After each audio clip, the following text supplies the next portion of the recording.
बोलिए सर, बोलिए।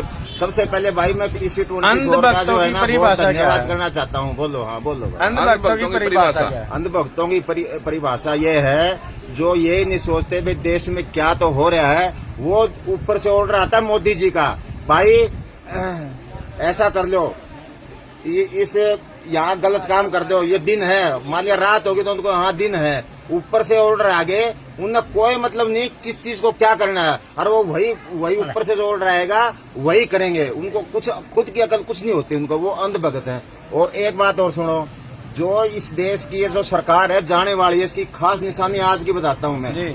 कुछ दिन पहले गृह मंत्रालय में इन्होंने आग लगा दी, सारे रिकॉर्ड, क्योंकि राहुल गांधी जी ने एक बात बोली है कि सरकार आओगी इनके सारे चिट्ठे खोलेंगे, इनको सबको अंदर करेंगे। उसी तरह से इन्होंने पहले 2-3 महीने पहले गृह मंत्रालय की फाइलों को जला दिया गया। और कल रात को इनकम टैक्स, आप अचरज मानोगे कि इनकम टैक्स के ऑफिस में इन्होंने आग लगा दी, उसमें एक आदमी की डेथ हुई है और 2 झुलस गए, क्योंकि जो इन्होंने ये रेट डलवाई इनकम टैक्स की, जो गलत रेट डलवाई है, वो सारा रिकॉर्ड उनमें है। तो ये गवर्नमेंट जाने की निशानी है इनकी। ये कितने मीडिया को कर लो काबू में, किसी को कुछ भी कर लो, लेकिन ये इलेक्शन जनता लड़ रही है और ये जनता इनको ऐसा सबक सिखाएगी। यार मैं जनता से एक बात कहना चाहूंगा, अगर आपकी बार मोदी जी आ गए तो जो ये हमारा उत्सव है, जो इलेक्शन का उत्सव, वो नहीं होने वाला, आगे इलेक्शन ही नहीं होंगे। 1 पार्टी 1 लीडर नेशन इसको कर देंगे। तो मैं जनता से अपील करना चाहूंगा कि ये चोर लुटेरों की सरकार है और इसको भगाओ, क्योंकि इनको भी एहसास हो चुका है। और मैं तो अचरज में था कि अभी तक इलेक्शन जा चुका, अभी तक मोदी जी रोए नहीं। वो तो कल देखा मैंने, वो रोने लग गया वाराणसी में, वो कहने लगे गंगा हो मेरी माँ तो मर गई, अभी तो गंगा माँ मेरी माँ। मैं अचरज में था, आज तक रोए क्यों नहीं, वो कल रो भी दिए वो। तो ये जाने की निशानी है, ये फंड करते हैं मोदी जी। और अभी इन्होंने जो गृह मंत्रालय की आप देख लेना ये सबूत, ये इन्होंने जो है ना सारे रिकॉर्ड जलाने लग रहे हैं ये। और बताइए आप क्या बोले इसका? जी 18 तारीख को आएंगे। बीजेपी वाले भी और संघी बोल रहे हैं भी जो बीजेपी पार्टी में रहेगा वही देशभक्त है। हाँ, तो वही देशभक्त आप पे है ना। ये इन्होंने ऐसा वातावरण इस देश में सबसे पहले जो बीजेपी वालों ने जो भ्रम फैलाया है, जो हिंदू मुसलमान कर दिया, हरियाणा में जाट नॉन जाट कर दिया, पंजाब में सिख हिंदू कर दिए, जम्मू कश्मीर में हिंदू मुसलमान कर दिए, आपका मणिपुर में कुकई मैतई कर दिए। इन्होंने हर जगह नफरत फैलाने का काम किया। ये कौन सी देशभक्ति है भाई, ये कौन सा? और एक और सुनो, अब इनके विधायक ये कह रहे हैं कि अगर हमारी 400 सीट आ गई तो हम संविधान बदल देंगे। जो मैं उनके से बताना चाहता हूं कि ये आपका आरक्षण है, ये सब छीन लेंगे, ये सब छीन के, और जो मनुस्मृति वाला जो संविधान है वो लागू करेंगे इसमें हिंदुस्तान में। तो इनसे बच के भाई, अब की बार मौका आया है, इनको दफा कर दो। मित्तल साहब, ये बार बार संविधान की बात कर रहे हो, समाज को आप कहीं डर तो नहीं दिखा रहे भाई आने वाले समय में संविधान? आपके पास क्या लॉजिक और क्या तर्क है कि संविधान बदल देंगे? इनका तर्क ये है, इनके एमएलए अनंत हेगड़े, उन्होंने एक बात बोली, हमें 400 सीट दिला दो, हम संविधान बदल देंगे।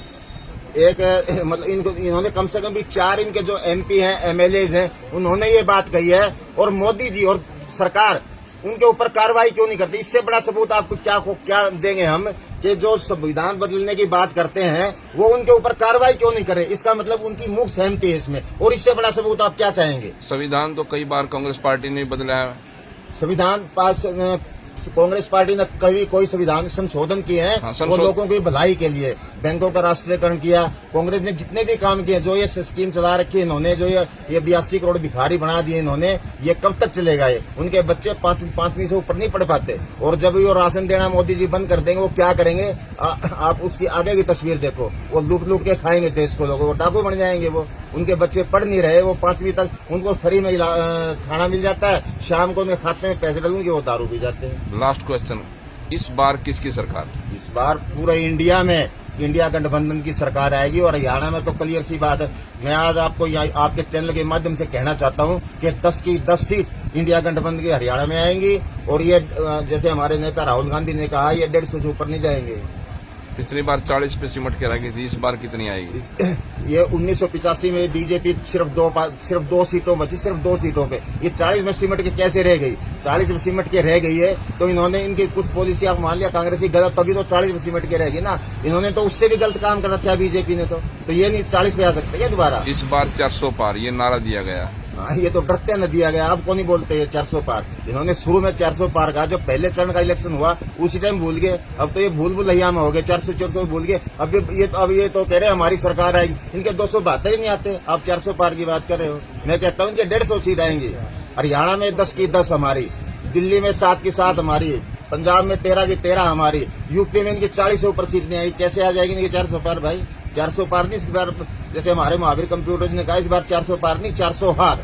और हम तो भाई ठीक है, हमारे वार्ड 26-27 है। मैं लोगों से अपील करना चाहूंगा कि 26-27 वार्ड हमारा महावीर जी का है, तो उसमें हम जो है ना कन्वेंशन, इस टाइम कन्वेंशन के लिए आए हैं। और 19 तारीख को एक प्रोग्राम होगा हमारा रोहतक रोड के वार्ड 26 में, तो उसमें ज्यादा से ज्यादा संख्या में पहुंचने की मैं अपील करता हूँ।